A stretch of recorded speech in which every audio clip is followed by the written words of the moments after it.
أعوذ بالله من الشيطان الرجيم. بسم الله الرحمن الرحيم. Assalamu alaikum.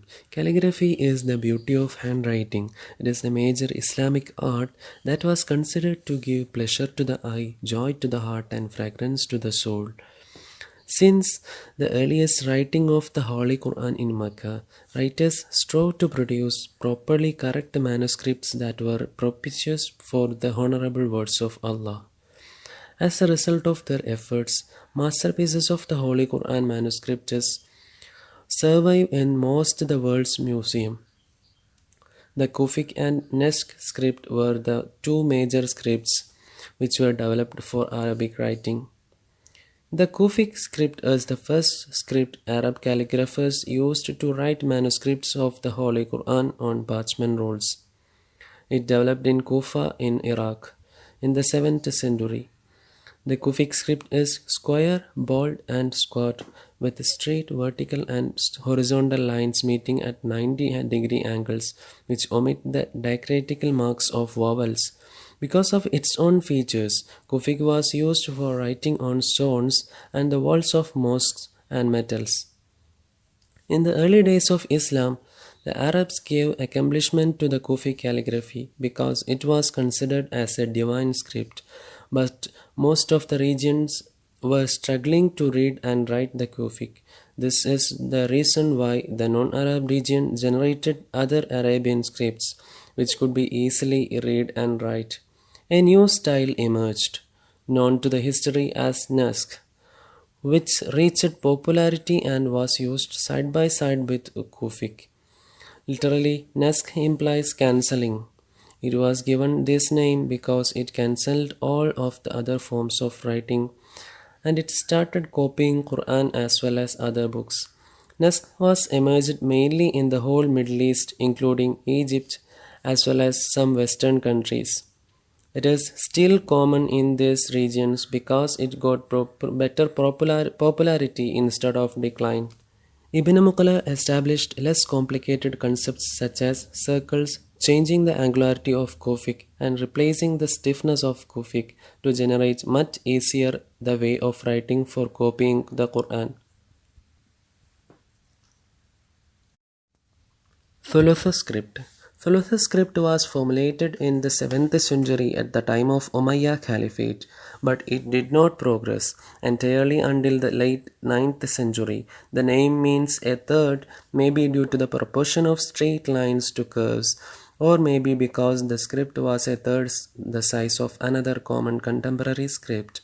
Though rarely utilized for writing the Holy Quran, Thuluth has enjoyed great popularity as an ornamental script for calligraphic inscriptions, titles, headings, and colophons. It is still the most crucial of all the ornamental scripts. Thuluth's script is characterized by curved letter written with barbed heads. The letters are associated and sometimes intersecting, thus endangering a cursive flow of extensive and often complex proportions.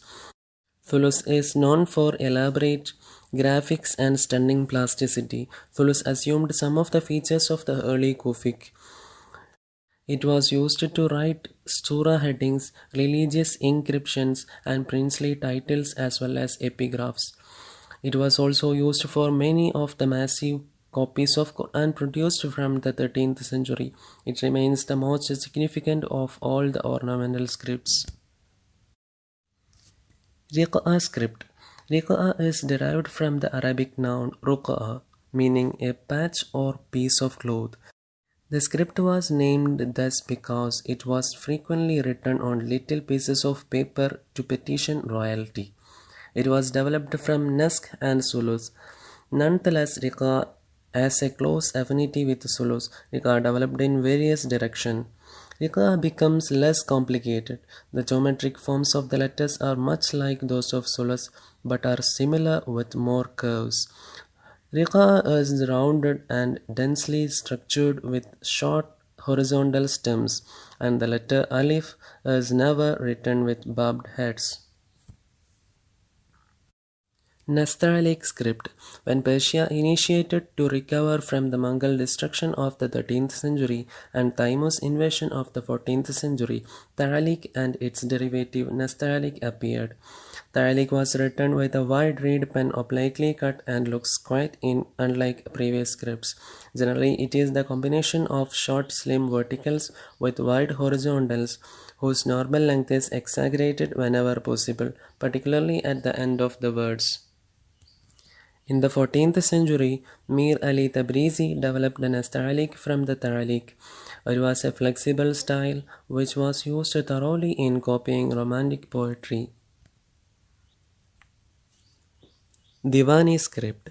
Divani script is an Ottoman development identical to Shikesta, which means broken style. The script was widely developed by the accomplished calligrapher Ibrahim Munif in the late 15th century from the Persian Taralik. Divani reached its top prestige in the 17th century due to the well-known calligrapher Shala Pasha. Like Irqa, Divani became a common script for writing in the Ottoman chancellery. Divani is exceedingly cursive and highly structured with its letters undotted and unconventionally combined. It uses no vowel marks. Divani also developed an ornamental variety known as Divani Jelly, which also was often known as Humayuni, which means imperial. The growth and development of Divani Jelly is credited to Hafid Usman. The spaces between the letters are spangled with decorative devices which do not necessarily have any specific orthographic merit. Divani Jelly is highly favored for ornamental requirements. Hope you enjoyed the video. Include me in your duas. Assalamu alaikum.